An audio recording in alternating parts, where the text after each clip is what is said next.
વ્રજ વિહાર.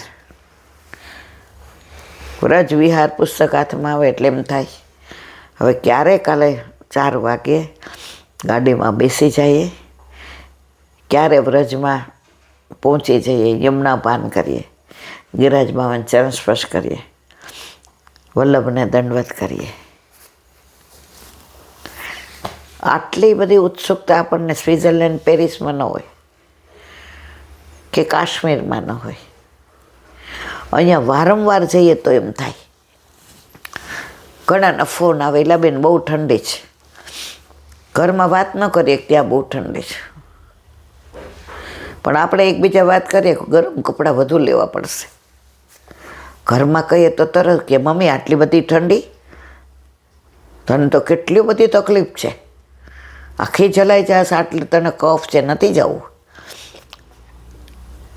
પણ મહારાણીમાં બોલાવે છે એટલે ઘરમાં કાંઈ વાત કરાય નહીં.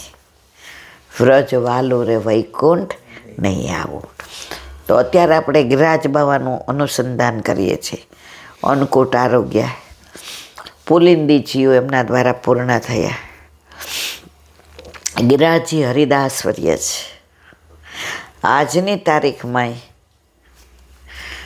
ગોવર્ધનગિરી સઘન કંદરા રેન નિવાસ કિયો પિય પ્યારે, ગોવર્ધન વાસી સાંવરે લાલ અબ તેરે બિન રહ્યો ન જાય.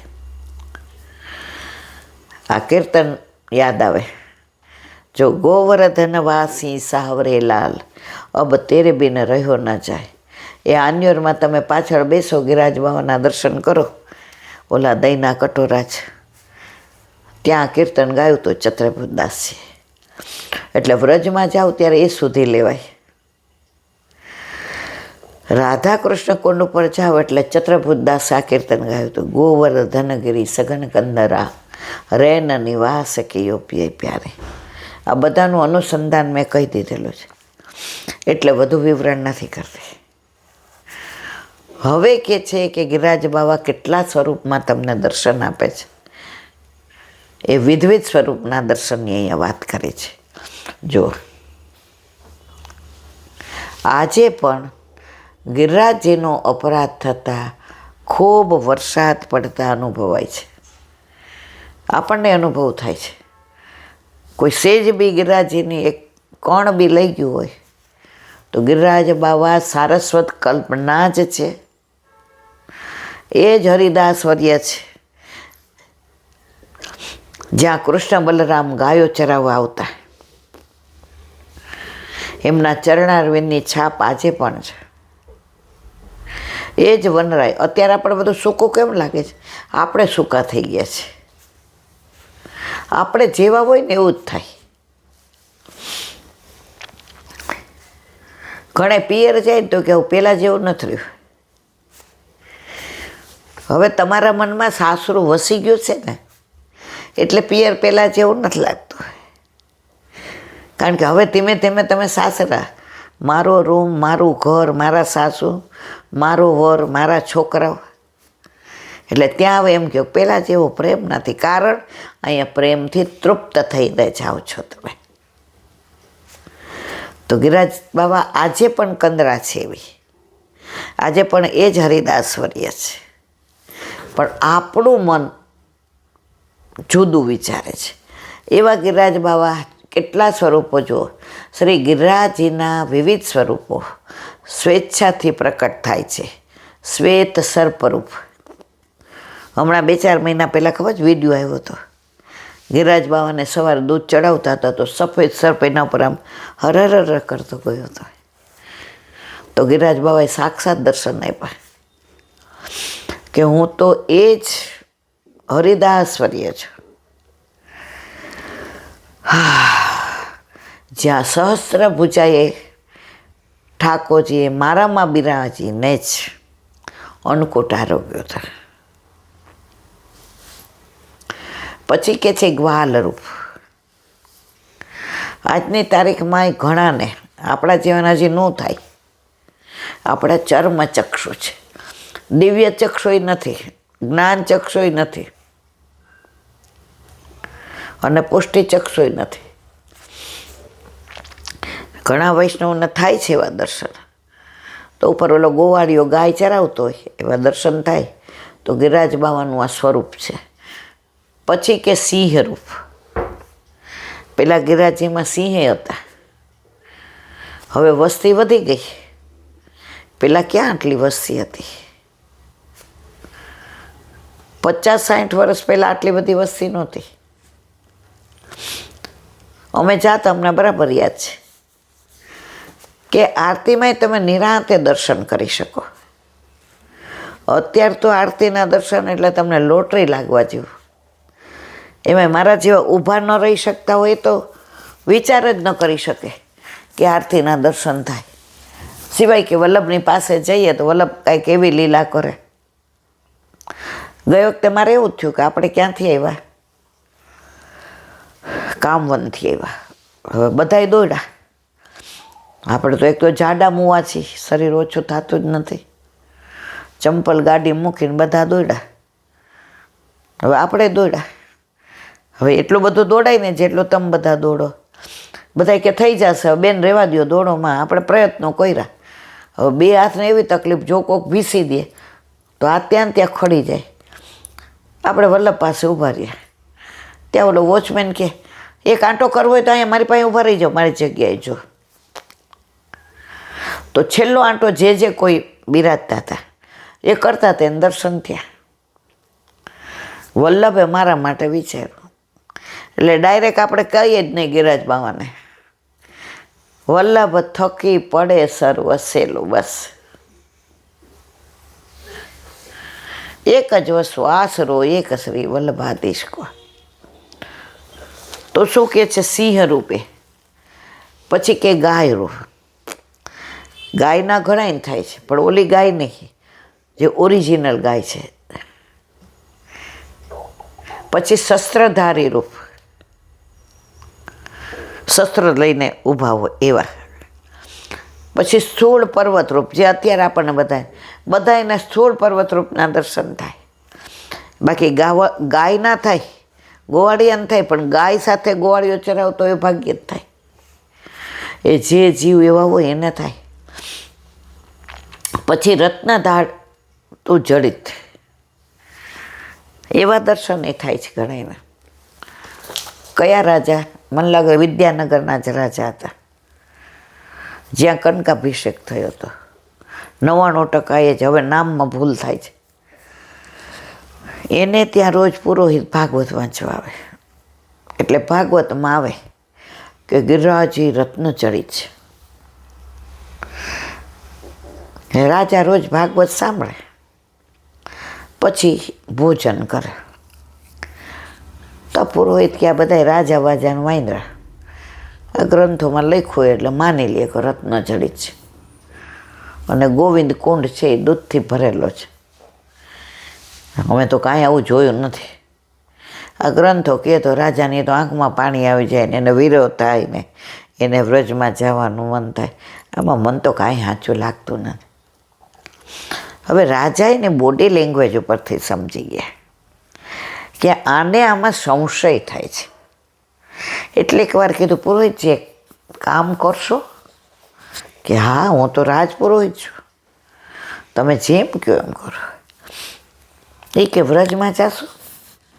એ કે હા, રથની ને બધી આવવા જવાની વ્યવસ્થા અહીંથી રાજ કરે, તમારે એ ટેસ્ટથી જવાનું. એમાં તમે આ સોનું લઈ જાઓ, આટલું આ સોનું ત્યાં પધરાવજો, અને ગુરુની આજ્ઞા લઈ અને એટલી શિલા ગિરિરાજીની લઈ આવજો. એના માટે તમને આ ઝાંપીજી આપું છું. એમાં રેશમી વસ્ત્ર છે, રેશમી ગાદી છે, એની અંદર જારીજી છે, એની અંદર એમ કે ભોગ છે બધું. અને ગોવિંદ કુંડમાંથી આ આટાવાળો કુંજો આપો છે. પહેલાં આપણે એવા આટાવાળા કુંજા આવતા, વળવાળા. તમે આમ ગોળ ગોળ ફેરો ને એવા ફિટ થઈ જાય કે તમે ફેંકો તો એ અંદરથી કાંઈ ઢોળાય નહીં. એના આટાવાળા કુંજા કહેવાય કે એક નામ બીજું કહેવાય છે, હું ભૂલી ગઈ છે. કે આંટોવાળો કુંજો લે. પુરોહિત કે અરે રે, આ ભાગવતમાં લખ્યું છે, આ બધું સાચું માને છે. આ તો બધું લખ્યું હોય, પણ હવે રાજાને સમજાવાય કોણ? હું સમજાવવા જાઉં તો મને કહે તમે જવું પડે એટલે બોલો છો. પથ્થરો લઈ આવું અને પાણી લઈ આવું. મને તો ખબર છે ગિરાજ બાવા પથરા જ અને ગોવિંદ કુંડ પાણીથી ભરેલો જળથી ને ગયા. વાત લાંબી જ, પણ મારે અહીં રત્નચરિતની વાત કરવી છે. ઓલું સોનું પધરાવી દીધું. મનમાં તો કેવાય વિચાર આવ્યા કે આવું પધરાવાય, અને ગુરુની આજ્ઞા લીધી અને ત્યાંથી ને જે સોનું લઈ ગયા તેટલી ભારે ભાર શિલા લઈ આવ્યા. અને ગોવિંદ કુંડમાંથી ને લોટો ઓલું કુંજો ભર્યો, બરાબર વળ દઈને બંધ કર્યો કે ઢોળાય નહીં.